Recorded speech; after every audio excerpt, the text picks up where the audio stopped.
El verbo haber en español se utiliza frecuentemente como auxiliar en la formación de los tiempos compuestos, como por ejemplo, yo he comido, Luis habría nadado o Lucía hubo dormido. También se usa el verbo haber en el sentido de ser necesario u obligatorio. Por ejemplo, hay que reparar el auto o hay que pintar la casa.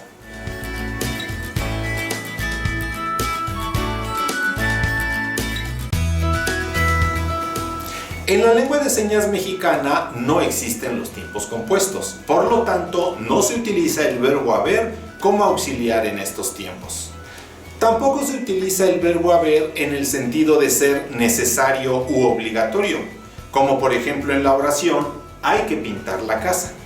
Para este tipo de oraciones, en la lengua de señas mexicana se sustituye el verbo haber por el verbo necesitar.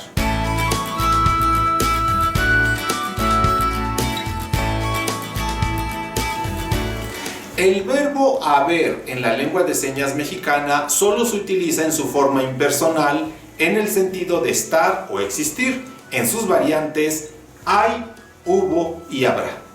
Y es equivalente a allí está, ahí existe o allí se encuentra. El verbo queda inmovilizado en la tercera persona del singular. El sustantivo que lo acompaña en realidad no es un sujeto, sino un complemento, por lo que solo es posible construir oraciones impersonales. Ejemplos de este tipo de oraciones en español serían hay un árbol y hay dos niños.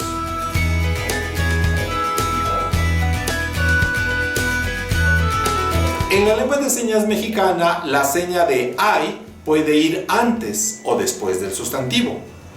Por ejemplo, se puede decir hay una casa o una casa hay.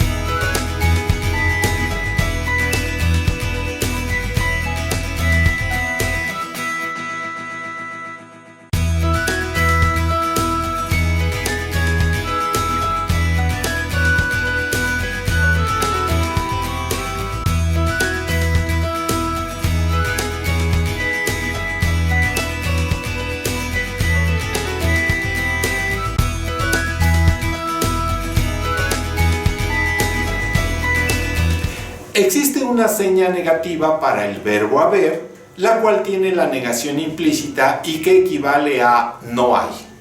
Esta seña generalmente va al final de la oración.